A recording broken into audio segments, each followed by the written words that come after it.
اعلیٰ سرکاری عہدیداران کے ریٹائرمنٹ کے بعد لکھی ہوئی کتاب عموماً اپنے دور کے معاشرتی اور سیاسی حالات کا ایک بہت عمدہ کینوس ہوتی ہے، اور چھوٹے چھوٹے واقعات میں چھوٹے چھوٹے جملوں میں آپ کو بہت بڑی تاریخی حقائق مل جایا کرتے ہیں، اور بعض اوقات بہت بڑے واقعات کے اندر چھوٹی چھوٹی باتیں آپ کو لطف دی جاتی ہیں۔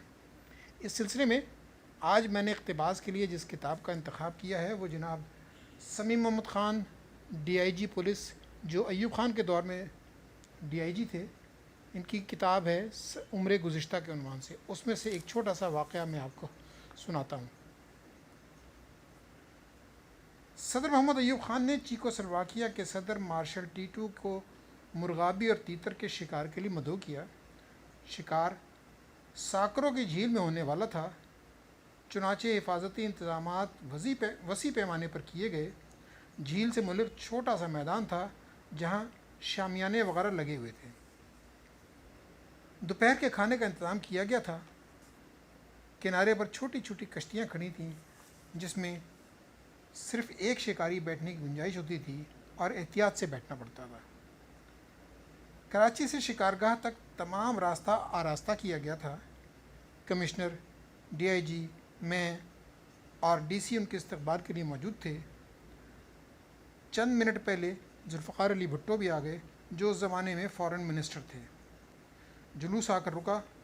محمد ایوب خان اور مارشل ٹیٹو کار سے باہر آئے۔ محمد ایوب خان نے مسٹر بھٹو کا تعارف کچھ اس طرح کرایا: یہ ہیں ذوالفقار علی بھٹو، میں انہیں بیٹا کہوں یا فارن منسٹر؟ مارشل ٹیٹو نے ہاتھ بڑھا کر کہا: میں اس صورت میں آپ کے بیٹے سے ملنا پسند کروں گا۔ افسوس کہ ایوب کے زوال بھی اس کے اسی بیٹے کے ہاتھوں آیا۔ اس شکار کے میزبان ایک زمیندار تھے جو خود مارشل ٹیٹو کی چھوٹی کشتی میں جھیل کے اندرونی حصے میں شکار کے لیے لے کر جا رہے تھے۔ زمیندار کا قد 6 فٹ سے کچھ زیادہ تھا، سیاہ فام، کالی بڑی مونچھیں، خط بنا ہوا، گلے میں کالے ڈورے میں بندھا ہوا سنہری تعویذ، بوسکی کا لمبا کرتا جس میں سونے کا بٹن، سفید تہمد، سر کے گہرے بالوں پر خوب تیل چپڑا ہوا، اور بائیں ہاتھ کی کلائی پر بندھی ہوئی گھڑی۔ لطف یہ کہ زمیندار کو ایک لفظ بھی انگریزی کا نہیں آتا تھا، اور مارشل ٹیٹو بھی انگریزی مشکل سے ہی بول پاتے تھے۔ مہمانوں کا جلوس آیا۔ زمیندار صاحب نے بڑے اتفاق سے مصافحہ کیا، اپنے مہمان کو ہاتھ پکڑ کر کشتی میں بٹھایا اور اشارے سے محفوظ طریقے سے بیٹھنے کے آداب سکھائے۔ باقی مہمان بھی روانہ ہو گئے۔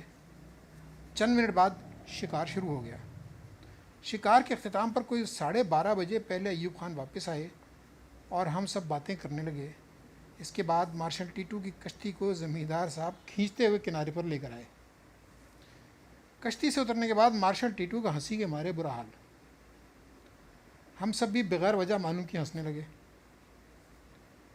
کچھ دیر بعد مارشل ٹیٹو زمیندار کا ہاتھ پکڑ کر لائے تو دیکھا کہ سر سے پیر تک پانی میں شرابور۔ ہوا یہ کہ زمیندار صاحب شکار کے دوران چپو چلاتے ہوئے کشتی سے پھسل کر پانی میں جا گرے۔ اس قلابازی کے دوران چپو تو پانی کی نظر ہو گیا، اور زمیندار صاحب دائیں ہاتھ سے کشتی کا کنارہ پکڑے ہوئے بایاں ہاتھ مسلسل سر سے اوپر اٹھائے چلے آ رہے تھے۔ مارشل ٹیٹو حیران کہ میزبان کو کیا ہو گیا ہے، ہاتھ کیوں اٹھا کر رکھا ہوا ہے؟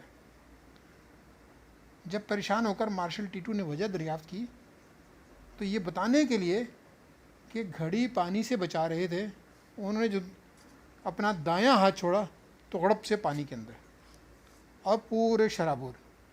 غرض یہ سلسلہ اسی طرح جاری رہا، اور زمیندار کی اس حرکت پر مارشل ٹیٹو کا ہنسی کے مارے برا حال رہا۔ بہت شکریہ۔